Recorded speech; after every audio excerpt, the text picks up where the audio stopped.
Olúṣọlá school mother Tàṣàbí òun tọ́ mi wá o àpọ́nbẹ́pọ̀ rẹ̀ ọlọ́jọ́ ìbí kẹ́mi ẹ̀ ṣọ̀pọ̀dún láyé.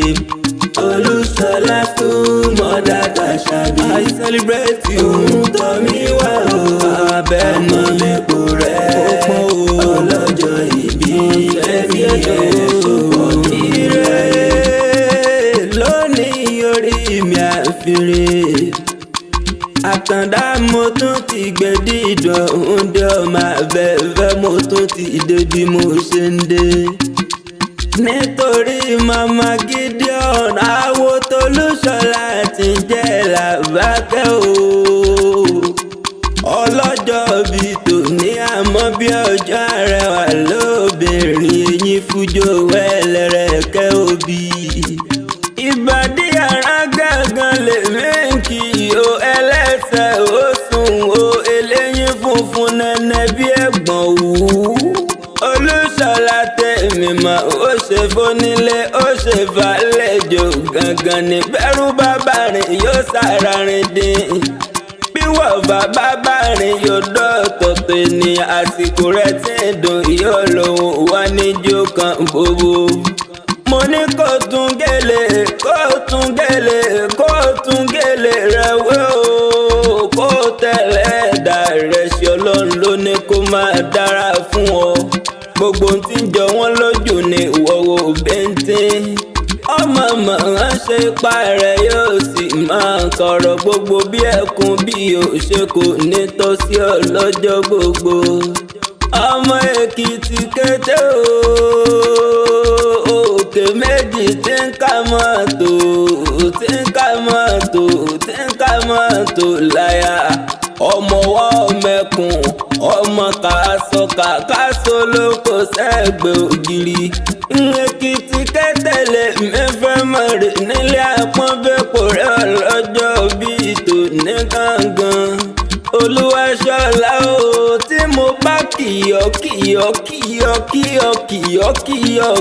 gangan dákun wá máa náwó lé bàbá rẹ̀ fún mi. Ìyàn gangan lè mẹ́fẹ́ jẹ Èkìtì kété olókè méjì ìtakọ̀tabo lórí ara wọn. Òkè ńlá tẹ́ǹkà mọ́ tó láyà. Òkè Èkìtì kété kò jẹ́ kómi ó larí Èkìtì kọjá o. Àní tíyan bá mọ bẹ́ntì ẹlọ́rẹ̀ẹ́ fún Èkìtì ẹlọ́rẹ̀ẹ́ fún Èkìtì jẹ́. Kàkà k'Èkìtì débi ìsùn wọn sì fẹnu ládò yẹn tán nana. Èkìtì akọ̀wé kọ wúrà aláràgbà yìí dá o. Akọ̀wé kọ wúrà aláràgbà yìí yẹ̀ wò. Kàkà k'Èkìtì jẹ́ ìkọ̀sùn wọn sì fẹnu ládò yẹn kẹ́lẹ́ mọ́. Èkìtì torí yan wọ́n bá wọn gbókùrọ̀ yọ. Wọ́n torí iṣu wọ́n bá wọn lọ́wọ́ gbọ́gbọ́rọ̀. Olúṣọlá bí mo bá porúkọ lé bàbá rẹ̀ l'Èkìtì kété. Máa pe Wíyàdó máa pe léje méje máa pe Ọ̀yẹ́ n ó pe ìlú péjú n ó pe Rẹ̀nẹ́ Mógún ọmọ ayé yọ máa wúkọ́ gbìnrín bí eré ń fọn.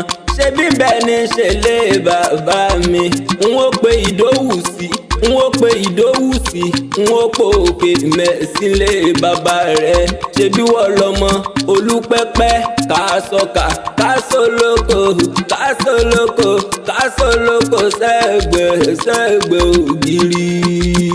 Àṣọdúnmọ́dún o kẹ́mi ẹ̀ ṣọ̀pọ̀ ọdún láyé o kí wọ́n má ṣe mọ̀ níra. Àṣọdúnmọ́dún o kẹ́mi ẹ̀ ṣọ̀pọ̀ ọdún láyé o kí wọ́n má ṣe mọ̀ níra. Epitome of beauty glowing and shine. Arẹwà lóbìnrin 28th of March olódélé ayé. Àṣọdúnmọ́dún o kẹ́mi ẹ̀ ṣọ̀pọ̀ ọdún láyé o kí wọ́n má ṣe mọ̀ níra. Àwo Làbákẹ́ kẹ́mi ẹ̀ ṣọ̀pọ̀ ọdún láyé o kó má ṣe mọ̀ níra.